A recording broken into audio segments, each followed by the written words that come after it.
15 বছরের গাড়ি রাস্তায় চলতে দেওয়া হোক, এই দাবিকে সামনে রেখে অবস্থান বিক্ষোভে সামিল হলো ট্রাক অ্যাসোসিয়েশন। শুক্রবার দুপুরে কোচবিহার শহর সংলগ্ন খাগড়াবাড়ি ট্রাক স্ট্যান্ডে অবস্থান বিক্ষোভে সামিল হয় ট্রাক অ্যাসোসিয়েশনের কর্মীরা। সেখানে তারা জানান 15 বছরের গাড়ি সরকার ব্যান্ড করতে চলেছে, তার বিরোধিতা ঠিক বলবো না। আমরা এই মানবিক সরকারের কাছে আবেদন রাখার জন্য এই অবস্থান বিক্ষোভে বসেছি। যে বিবেচনা করা হয়েছে সেই বিবেচনাকে পুনরায় বিবেচনা করে এই যে আইন 15 বছরের গাড়ি সেটা বাতিল করা হোক।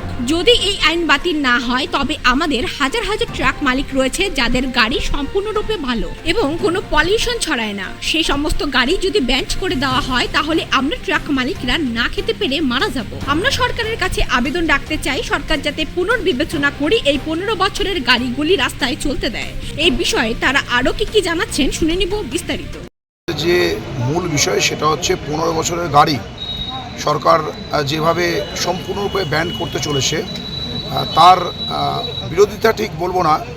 আমরা এই মানবিক সরকারের কাছে আমরা আবেদন রাখার জন্যই আমরা আজকে অবস্থানে বসছি যে বিবেচনা করে ওনারা সিদ্ধান্ত নিয়েছেন সেই বিবেচনাটাকে আবার পুনর্বিবেচনার মধ্যে এই যে আইন 15 বছরের গাড়ি সেই আইনটা বাতিল করা হোক।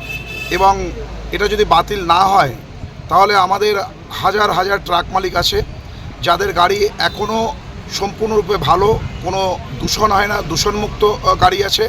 সমস্ত গাড়ি একেবারে যদি ব্যান করে দেওয়া যায় তাহলে আমরা না খেতে পেয়ে মারা যাব।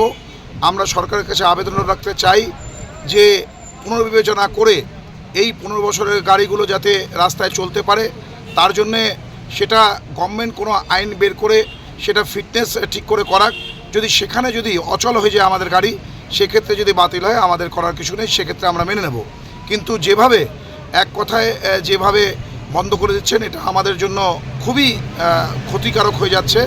আমাদের ম্যাক্সিমাম থেকে ম্যাক্সিমাম ট্রাক মালিকের 15 বছরের গাড়ি আছে, যারা গ্র্যাজুয়েশন কমপ্লিট করেছেন, করে একটা গাড়ি কিনে সংসার চালাচ্ছেন, তারা যদি এই 15 বছরের গাড়ি যদি বাতিল হয়ে যায় তাহলে তারা নতুন করে যে 50-60 লাখ টাকা দিয়ে আবার গাড়ি কিনে যে ব্যবসা করতে পারবেন তেনারা পারবেন না। অতএব সুইসাইড ছাড়া আমাদের কোনো রাস্তা থাকবে না। তাই এই মানবিক সরকার, মুখ্যমন্ত্রী অতীতেও আমাদের যখন এই রাজ্যের পরিবহন মন্ত্রী ছিলেন আমাদেরকে সহযোগিতা করেছেন।